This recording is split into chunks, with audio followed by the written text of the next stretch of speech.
Com a volta da adaptação do mangá, tivemos com o episódio 287 de Boruto a estreia do arco do Code. O episódio que, através de uma direção e composição completamente diferentes do habitual, trouxe à luz o garoto do Karma Branco que, com o espírito vingativo e o legado de Ishiki Otsutsuki, começou a se mover, vindo a despertar Eida, aquela que tudo vê e que a todos cativa. Foi um episódio que seguiu à risca o mangá quando era para seguir e mudou coisas quando era para mudar, mas que ainda tem seus problemas. E eu vou explicar eles para você no vídeo de hoje. Foi um episódio bem diferente que teve coisas reveladas de personagens de arcos do passado que eu não esperava. Acho difícil de você ter notado. Então assiste esse vídeo até o final para você ficar por dentro de tudo.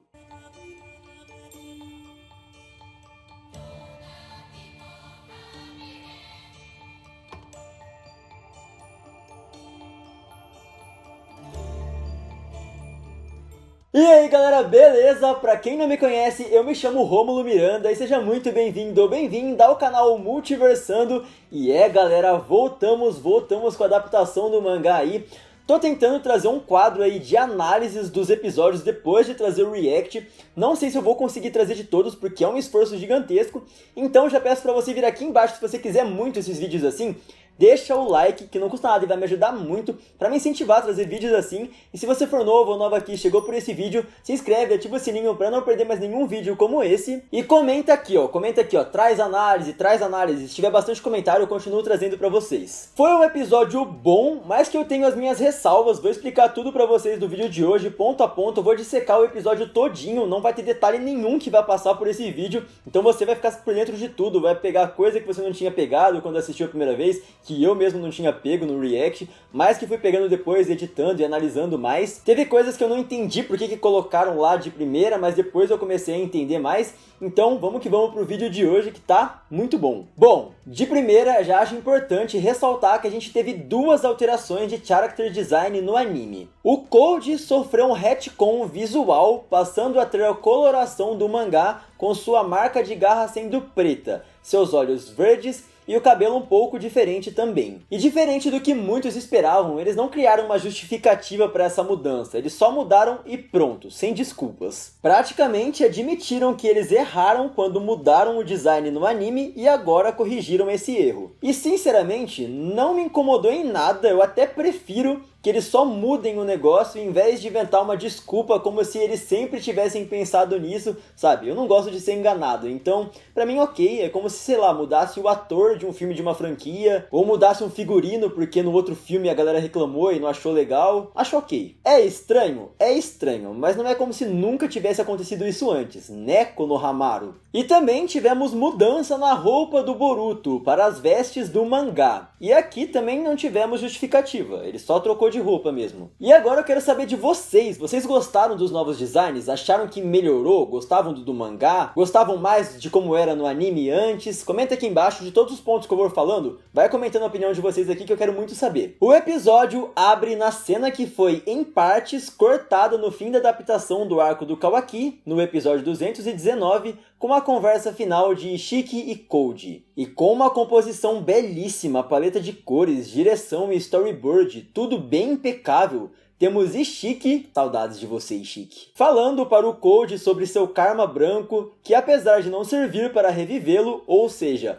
Code não serve como receptáculo diferentemente de Boruto e Kawaki, ainda assim é uma forma de poder puro. E a partir daí, ele precisa seguir à risca a lei dos Otsutsukis, que é passar de planeta em planeta, transformando suas vidas em fruto de chakra, devorando e se evoluindo até se tornar uma entidade, um deus. E nós temos o famoso painel que havia sido cortado na última adaptação, finalmente tivemos ele, e a pergunta continua, então eu faço elas para você.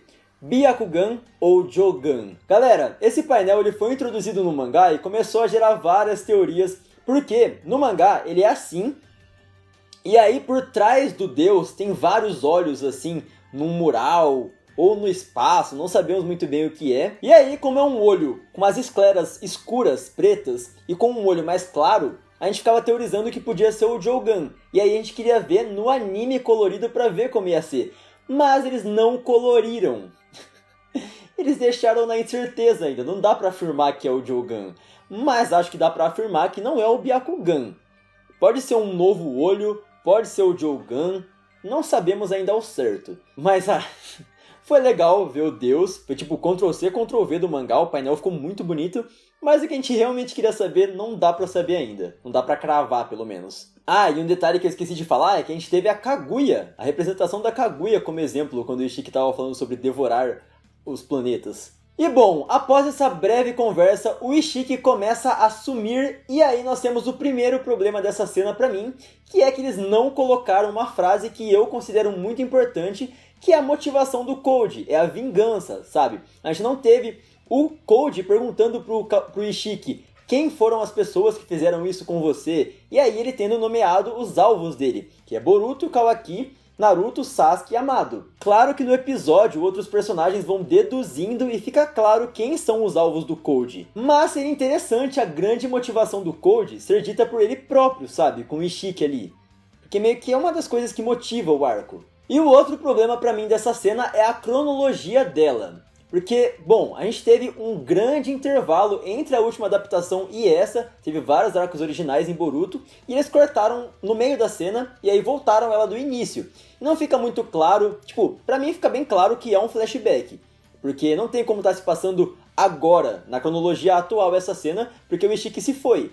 Então dá pra subentender, deixar subentendido que enquanto o Code tá andando pra ir até a Eida, ele tava tendo esse flashback da conversa dele com o Ishiki, sabe? Como se ele estivesse pensando nisso. Mas então o que o Code ficou fazendo durante todo esse tempo? Ele ficou colocando as marcas de garra? É muita coisa que não foi mostrada, a gente tem que deduzir, sabe? Imaginar. Eu acho que dava pra fazer uma transição do Code pensando nessa cena e voltando pra ele no presente, na cronologia atual. Dava pra mostrar ele marcando as marcas de garra, mas é coisa que a gente tem que deduzir. Logo após, nós temos as marcas de garra na parte externa da vila sendo descobertas. Temos Shikamaru e Sai investigando e Kawaki chega em cena. Ele chega sendo carregado por um Jounin, que é aquele que foi queimado no arco do Mitsuki lá, sabe? Que ele estava sendo controlado por um Genjutsu e tal, e ele foi queimado, por isso que ele tá usando uma máscara atravessada assim. E aí o Kawaki, que conhece muito bem o Code e a cara no geral, confirma pro Shikamaru que sim, aquilo é do Code e ele pode aparecer a qualquer momento.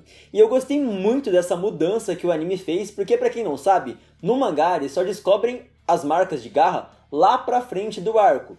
Só que aqui eles trouxeram esse plot já pro início pra começar o arco e pra deixar todo mundo no clima de urgência. Porque senão não tem muito motivo pros arcos originais serem tão tranquilos e aí agora do nada todo mundo ficar em alerta pro Code, sabe? Por que o Boruto ia treinar? Por que o Kawaki ia falar coisas que ele falou pro Boruto?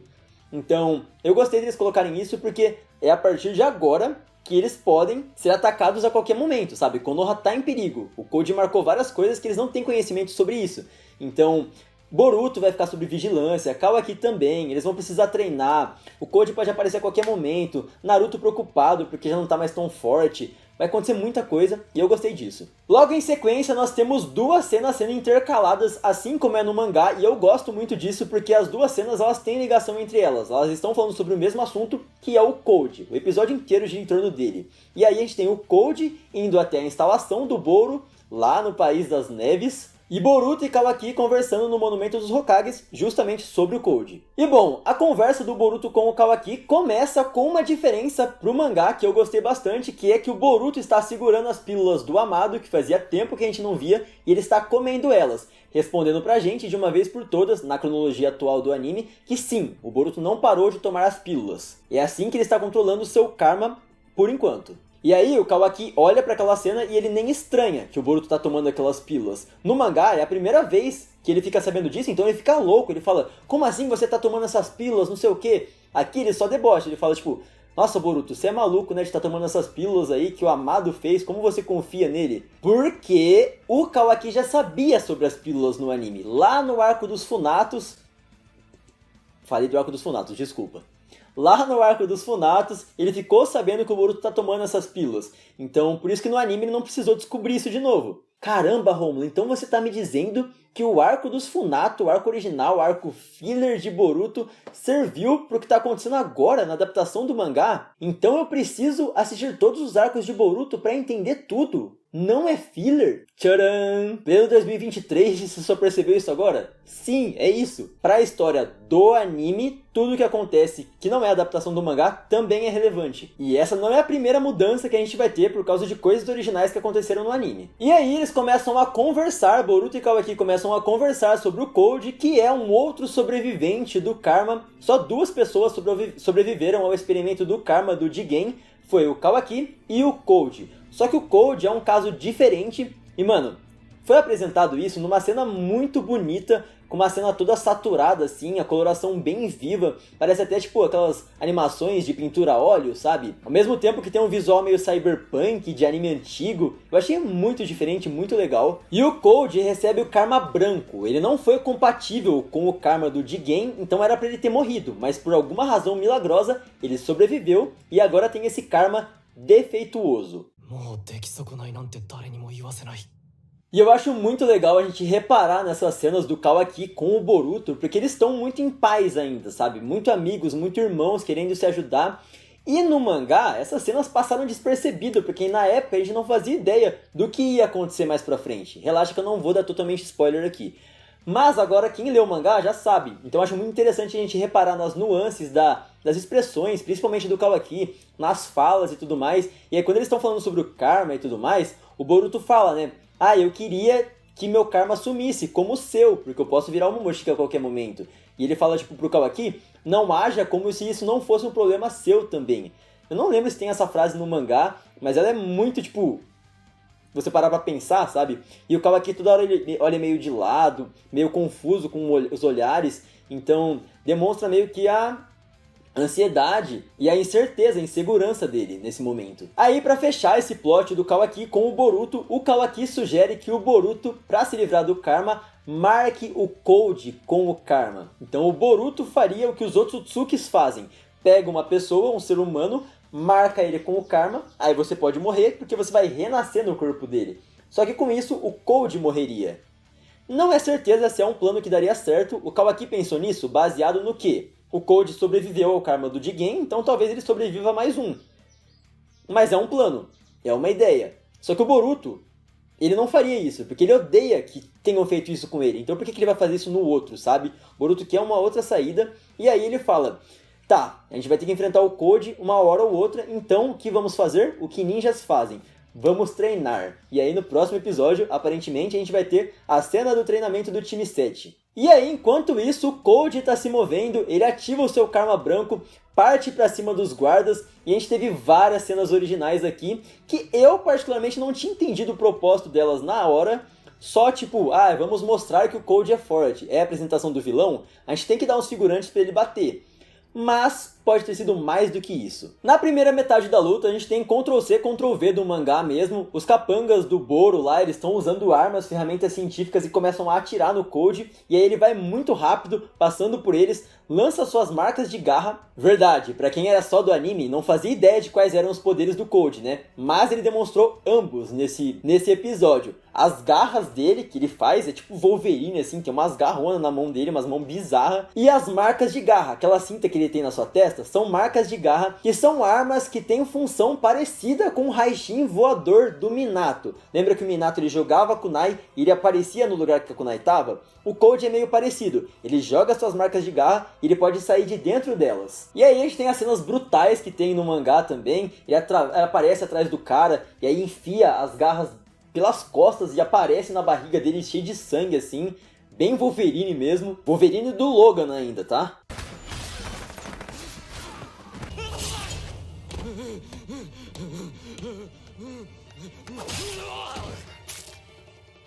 Só que aí eles expandem, eles colocaram cenas originais na luta, aparece um cara bizarro, fortão assim, e ele pega uma injeção e injeta nele, até que ele vira um ogro. E aí eu fiquei tipo, mano, os caras estão viajando, tá ligado? Mas isso pode ter explicado uma coisa que ficou em aberto, e ninguém se questiona sobre. Mas eu vou falar aqui. O Boro foi apresentada 2 instalações, 2 cultos do Boro no anime pra gente. Tem esse das neves, que já tem no mangá, E tem um que foi mostrado no anime de forma original, que a Delta foi lá e destruiu tudo. E lá naquele laboratório, a gente teve uma das habilidades do Boru sendo reveladas como elas eram fabricadas, que é aquela fumacinha preta, aquela névoa preta que infectava as pessoas. Lembra que eles ficaram paralisados, o Boruto, o Kawaki, o novo time 7? Em uma das instalações tinha essa habilidade. Só que tem outra coisa que aconteceu com o Boru que nunca teve uma explicação, que foi quando ele ficou maluco e virou um polvo gigante. E talvez seja baseado nesta droga que foi apresentada aqui, neste outro culto do Boru. Veja bem, é um cara musculoso e quando ele injeta, o corpo dele fica deformado, ele cresce, ele fica tudo assim. E quando ele injeta mais, o corpo ele fica diferente, não é mais um humano. Exatamente como não era um humano o Boru ficou gigante, todo desproporcional, meio polvo. Então a gente pode ter aqui revelado como o Boru ficou daquele jeito. Além do que, esse cara me lembrou lá no arco de atuação da Cara, quando um carinha ele fica descontrolado com as células do Hashirama e começa a lutar com o Boruto. A coloração do corpo fica meio parecida, mas eu não sei se foi uma referência, se realmente é o mesmo plot. Talvez essa seringa tenha células do Hashirama nela, afinal o que não tem células do Hashirama hoje em dia, né? Mas enfim, tivemos cenas interessantes nessa luta, principalmente na questão da animação, da atuação de personagem. Tem uma cena do braço ali do cara que é muito boa. E o Code finaliza esse cara, esse ogro aí, da forma mais brutal possível, explodindo a sua cabeça e jorrando sangue pra todo lado. E aí nós voltamos pra Konoha antes de encerrar o episódio da melhor forma, que tem uma cena do Naruto conversando com o Shikamaru e o Sai. Ele toma conhecimento sobre as marcas de garra, que o Code pode aparecer a qualquer momento e tudo mais. E aí ele fala sobre o Sasuke. O Sasuke foi atrás do Code, não... Então, manda essas informações pra ele. E aí, tem uma ligação total ali, já resolve muita coisa. Tirou um peso das minhas costas de não ter um furo enorme nesse arco. Porque, no mangá, o Sasuke tá na vila nessa cronologia, nesse momento. Ele vê as marcas de garra com os próprios olhos e ele vai atrás de informações. Ele some durante o arco todo e volta com informações do nada. Só que no anime, ele saiu no outro arco já, foi atrás do Code, aí durante o arco de Sasuke Hetsuden, ele tá falando que ele tá atrás do Code ainda e tudo mais. Por quê? Porque ele sabe que o Code existe, não precisava ver as marcas de garra pra ir atrás. E aí agora ele vai saber sobre as marcas de garra, porque o Shikamaru e o Sai vão contactar ele à distância. E aí, provavelmente, na hora que o Sasuke volta no mangá, é a hora que ele vai voltar no anime também. E aí nós temos o Shikamaru falando com o Amado. E aí nós temos, mano, o Amado segurando um frasco que tem um corpo dentro e mostra um pouquinho da silhueta do corpo ali. Quem é nessa cápsula? Quem está nesse lugar? É uma pessoa que vocês vão ver aí daí pra frente.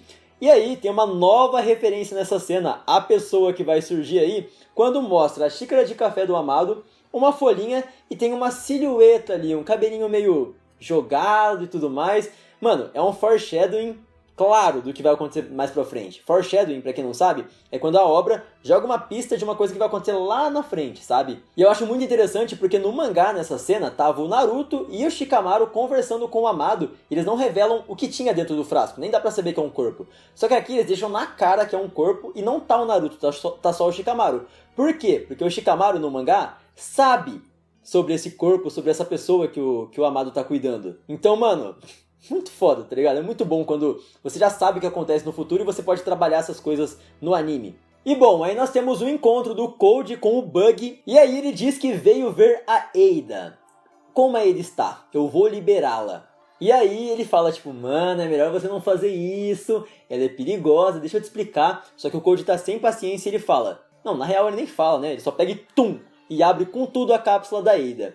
E eu achei que ia parar por aí. Ia ficar só nisso, mas não. Nós tivemos a revelação da Eida, e que revelação, mano, tanto em direção, como composição, como paleta de cores, como arte mesmo, impecável, impecável. Eu juro pra vocês que eu não curto tanto assim a Eida quando ela foi introduzida no mangá. Eu não curtia, eu tinha medo dos poderes dela, que podia causar pro roteiro, eu não curtia muito, achava meio cringe as cenas dela, mas mano, a partir do momento que essa menina foi animada, ela pisou no chão, eu fiquei gamado. Eu caí no jutsu da Eida, caí no fascínio, eu sou completamente gado da Eida a partir de agora. Acho que é tipo uma das mulheres, se não a mulher mais bonita da franquia de Naruto e Boruto. Mano, eu tô hipnotizado, tá ligado? Se você tá hipnotizado assim como eu, se você é um gado da Ada, comenta aqui embaixo. E mano, não para por aí, porque ela falou no episódio, ela falou uma frase bem pequena, mas aí ela narrou a prévia do próximo episódio, então deu pra ver bastante a voz dela. E é a mesma atriz de voz, a mesma dubladora da Arise de Tokyo Ghoul. E mano, eu não tinha parado pra pensar nisso, mas combina completamente. Cara, gostei demais, esse final de episódio foi muito bom. Ainda temos que ter as trocas das bandanas, não sei como eles vão fazer isso, porque o Boruto não tá usando a do Sasuke ainda, não sei se ele vai passar dele pro Kawaki, que já tem a bandana no anime, tô curioso. Mas, no geral, foi um bom episódio. Destaque para a direção do Ayumu Ono na cena de ação ali, que é o meu diretor favorito. Ele meteu uma câmera 360, que é a marca dele, na luta original ali do Code contra o gigantão lá. Achei muito criativa a direção, a composição. O Masayuki Koda, ele solou o episódio. Quando fala que solou, é porque ele fez todas as funções. Ele dirigiu, fez storyboard e foi diretor de animação e animou também. Mas teve cenas meio inconsistentes, teve a cena ali original, quando o Code finaliza, quando ele dá um socão no cara, ele cai pra trás. Tem o Naruto orelhudo, que virou meme por aí. Tem o Code cabeçudo, que tentaram emular ali o painel, né, do Ikemoto, que é muito foda, mas que é muito difícil de reproduzir. E eu conversei com alguns animadores depois que acabou o episódio, depois que eu fui lá pro Twitter, e mano, o prazo de Boruto ainda tá apertado, o cronograma ainda tá apertado. A gente teve algumas inconsistências porque tá tendo pouco tempo pra animar, tá tendo pouco tempo pra fazer tudo. No próximo episódio eu acho que a gente ainda vai ter grandes coisas, vai ter o Koda dirigindo de novo, ele dirigiu esse episódio, vai dirigir os dois próximos. Mas eu acho que a gente tem que entender, tá ligado? O lado da animação. Pô, eu queria ter um Gato de Botas 2 em todo episódio de Boruto, mas eu sei que não é possível, eu sei que não vai acontecer, então eu adoço minhas expectativas. A animação de Boruto tava muito ruim. Tava muito abaixo da média nos últimos arcos. Então eu não tava esperando nada. Eu fico pensando como que a galera tava esperando, sabe? Como que a expectativa delas estavam altas. Dentro do possível, dentro do prazo do que a indústria de anime está apresentando, eu acho que eles entregaram um episódio muito acima da média. A animação foi ok, mas a direção, storyboards... Mano, a criatividade desse episódio é muito boa. Então é isso, não gostei de algumas mudanças, algumas coisas que eu esperava que eles mudassem, tipo a conversa com o Ishiki lá. Tinha que ter a frase da vingança pra mim, e tinham que melhorar ali a ideia da cronologia. Mas no geral é isso, foi um bom episódio. Quero saber se vocês gostaram desse tipo de vídeo, se vocês querem que eu faça semana que vem e nas outras semanas consecutivas. E é isso, vejo vocês na próxima. Deixa o like aí, se inscreve e é isso, valeu, fui!